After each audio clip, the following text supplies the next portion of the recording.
Olá, bem-vindos a mais um episódio do Foco Jurídico, o podcast produzido pelo Vilemora Amaral Advogados. Começa agora o terceiro capítulo da primeira temporada do programa e a gente segue falando sobre a reforma da Lei de Recuperação Judicial e Falência. Hoje no nosso episódio a gente vai falar um pouco sobre a constatação prévia e o stay period. Com a reforma, houve a introdução do artigo 51A, que fala sobre a possibilidade da constatação prévia.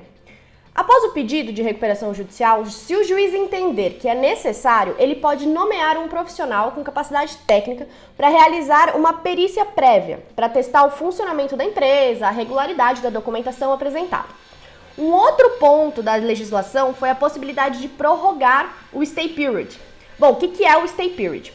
Depois que tudo foi verificado na constatação prévia, pode-se então realizar o deferimento do processo de recuperação.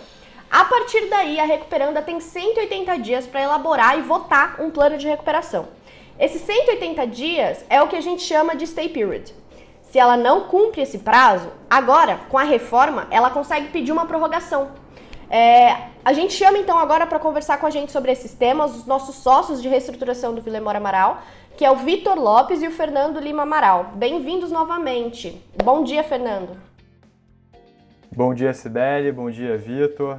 Vamos aí para mais um episódio sobre um tema interessante. Bem-vindo mais uma vez, Vitor. Bom dia, Cibele. Bom dia, Fernando. Bom dia aos ouvintes. Vamos lá, estou animado para mais um episódio.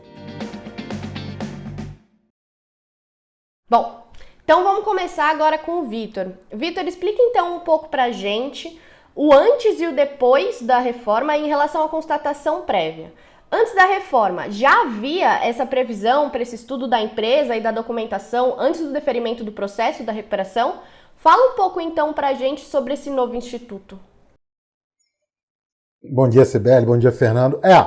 Como já bem antecipado aí por você, realmente a constatação prévia, muito embora ela tenha sido agora expressamente positivada à luz da reforma, ela já era um instituto que era, principalmente aqui pelas várias especialidades empresariais de São Paulo, já era utilizado, tá? De maneira que para a comunidade jurídica que opera nessa indústria não vai ser uma grande novidade, tá? A grande novidade fica aí pelo fato de que hoje há uma regulamentação um pouco mais minuciosa, trazendo um sentimento aí de segurança jurídica, digamos assim. Mas, sendo bem franco, não acredito que vá trazer grandes impactos e mudanças para o dia a dia da comunidade jurídica que opera nesse setor. A meu sentir, eu entendo até que a constatação prévia ela tem uma finalidade, mas como qualquer instituto não só afeta a recuperação judicial, mas qualquer instituto jurídico, ele tem que ser operacionalizado de maneira adequada, tá? Para evitar aí, determinadas desvantagens, como a questão do custo, que o Fernando vai falar mais adiante, a questão do retardamento do processo de recuperação judicial. Então, acredito que o Instituto da Constatação Prévia, se bem operacionalizado em determinados casos, que, repito, para mim, ele não pode ser um instituto panaceia, um instituto que seja panaceia, ou seja, para qualquer recuperação jurídica, o juiz vai lá e defere automaticamente a constatação prévia. Acho que não é para esse, não deveria ser para isso utilizado o gatilho do artigo 51A. Eu acho que, acredito que o Instituto da Constatação Prévia, ele pode vir a contribuir, principalmente para aqueles casos de recuperações judiciais mais complexas, tá? Onde ali há uma intensidade de documentos a serem analisados, isso sim pode auxiliar o juízo, tá? Então, e até há um estudo do NEP, né, do Núcleo de Insolvência da PUC, que diz que para esses casos houve até um aumento, um incremento do deferimento das recuperações judiciais. Uma outra questão que eu acho que pode ser um bom terreno para aplicação da constatação prévia é para aqueles casos em que há nítido intuito fraudulento, né? do manejo da recuperação judicial. Então, quando o juiz entender, diante de graves indícios de que ali não há os elementos suficientes para constatação prévia, certamente esse é um terreno propenso à aplicação do Instituto da constatação prévia, porque vai uma vez constatado pelo auxiliar, pelo perito nomeado pelo juízo, de que não há sequer os indícios, os pressupostos lógicos para se pensar numa recuperação judicial de empresa, não há porque se continuar o calvário, né, de um processo de recuperacional, sendo desde logo o caso de se proceder a uma eventual falência e não evitar e não prolongar os percalços de um processo recuperacional. Então, acredito que respondendo aqui, tentando ser um pouco mais, agora, concluindo e já tentando dar uma resposta mais objetiva ao teu questionamento, Cibele, o Instituto da Constatação Prévia não é nenhuma novidade no direito brasileiro, tá? Ele só vem agora previamente regulamentado, dando uma previsão maior jurídica à comunidade jurídica que opera nesse setor. Mas é uma mera consagração do que já vinha sendo praticado, especialmente aqui pelas varas empresariais de São Paulo. E eu acho que ele não pode ser uma panaceia, né? Não pode ser um instituto a ser deferido a todo e qualquer caso de recuperação judicial que é apresentado ao judiciário. Ele deve ser utilizado com parcimônia em determinados casos, que são exatamente esses casos que eu comentei aqui contigo. Primeiro caso, quando há indícios claros de irregularidade, há indícios claros de não funcionamento da empresa, há indícios claros de que a empresa que ora está pedindo o processamento da recuperação judicial não reúne as condições mínimas necessárias para o seu adequado funcionamento. E 2, naqueles casos de recuperações judiciais extremamente complexos, com uma gama de documentos gigantesca para se analisar. Isso vai ser muito comum em recuperações judiciais de grupos empresariais, por exemplo.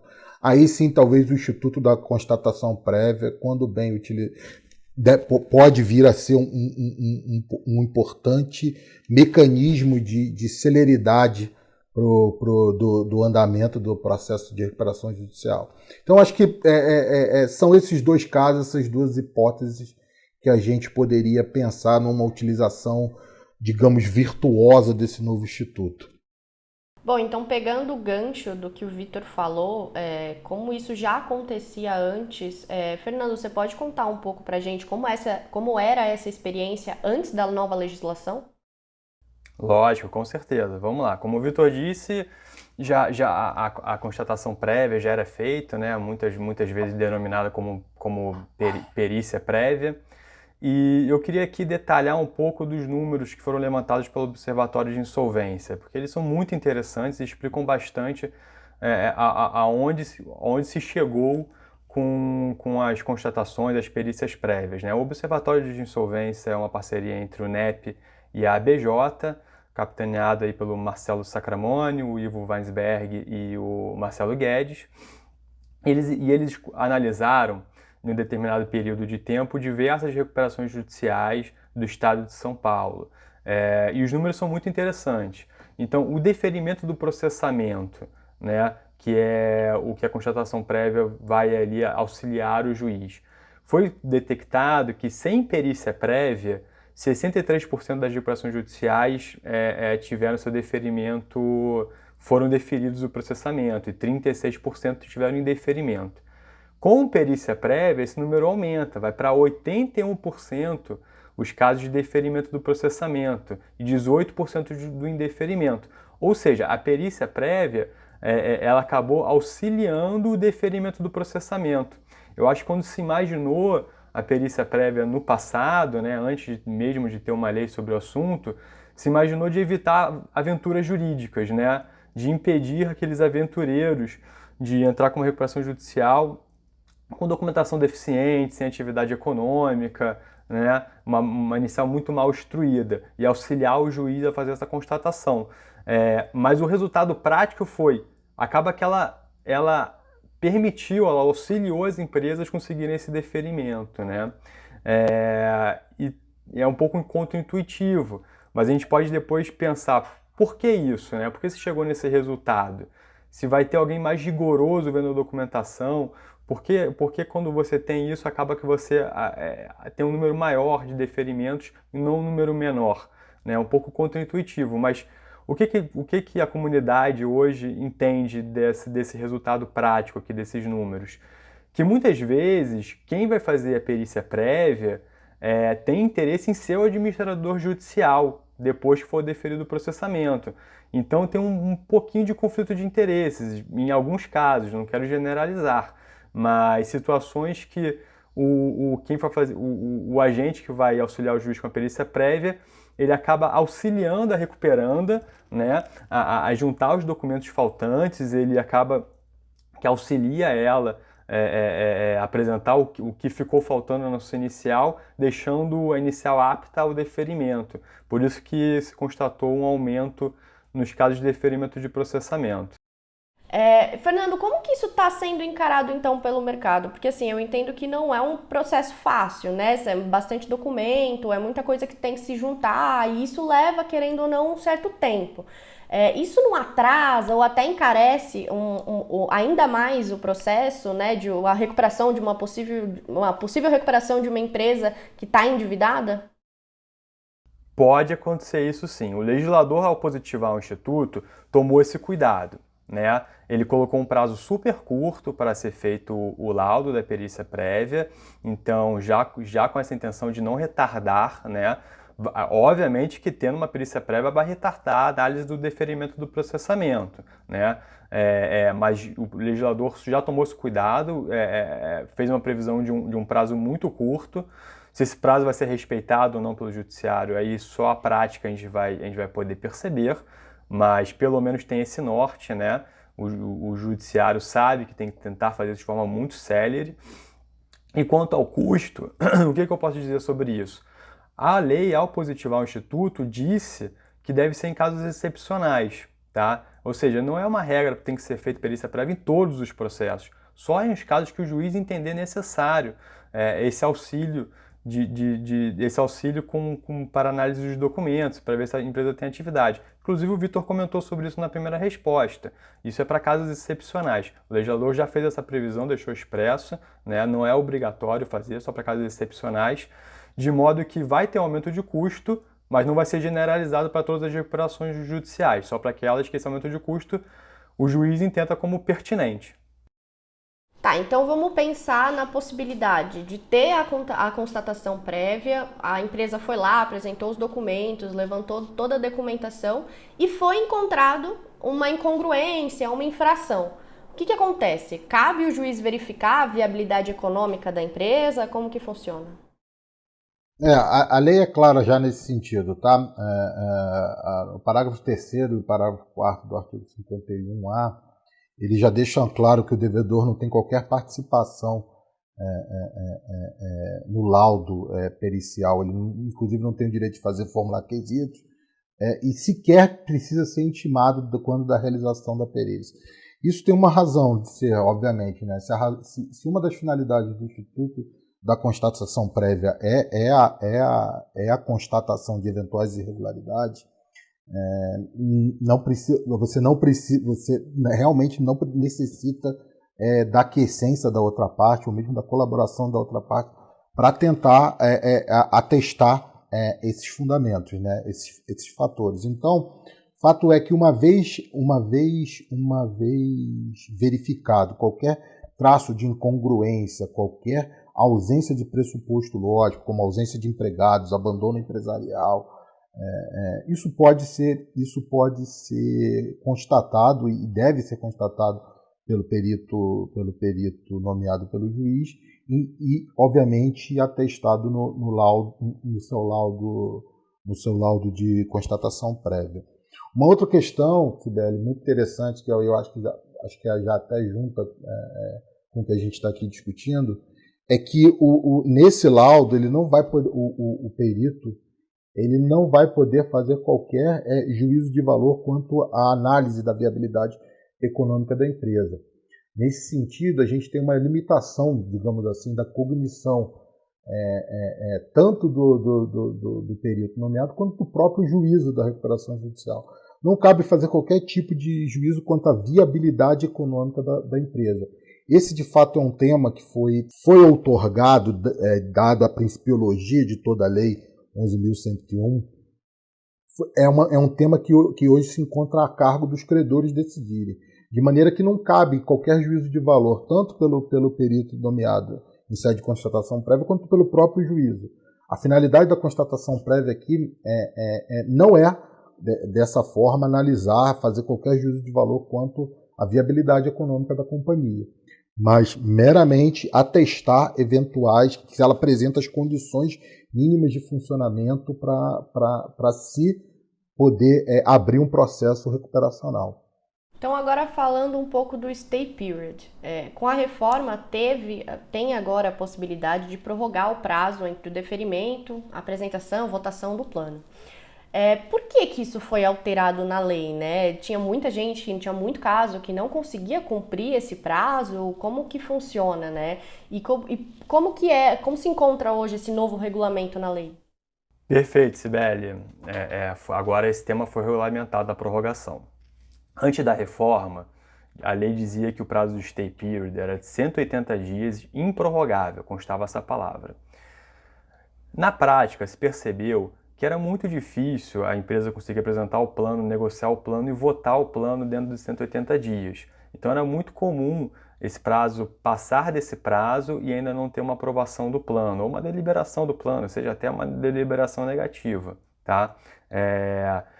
O judiciário, a despeito do improrrogável que constava na lei, chegou a uma conclusão que era possível sim prorrogar o prazo de 180 dias, desde que não tivesse culpa direta da recuperanda, né? Alguma conduta dela que retardasse o feito, né? Na prática, essas decisões prorrogando o prazo de 180 dias se tornaram muito comuns, muito comuns. Hoje em dia é muito comum uma empresa pedir a prorrogação de 180 dias e conseguir essa prorrogação, tá?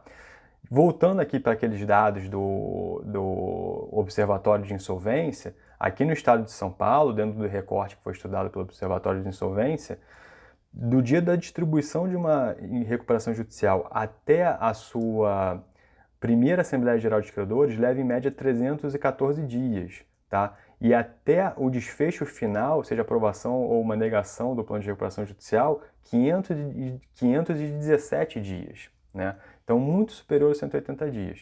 A lei veio, então, e já percebendo que 180 dias era curto, permitiu, em casos excepcionais, seja prorrogado 180 dias por mais uma única vez, tá?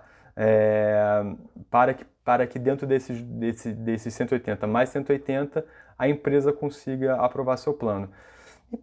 Me parece que fica um pouco mais factível, tá? E agora tendo um prazo oficial maior, fica mais possível de muitas recuperações judiciais conseguirem aprovar seus planos ou ter um desfecho dos planos, ainda que seja uma negativa, dentro desse prazo prorrogável uma única vez.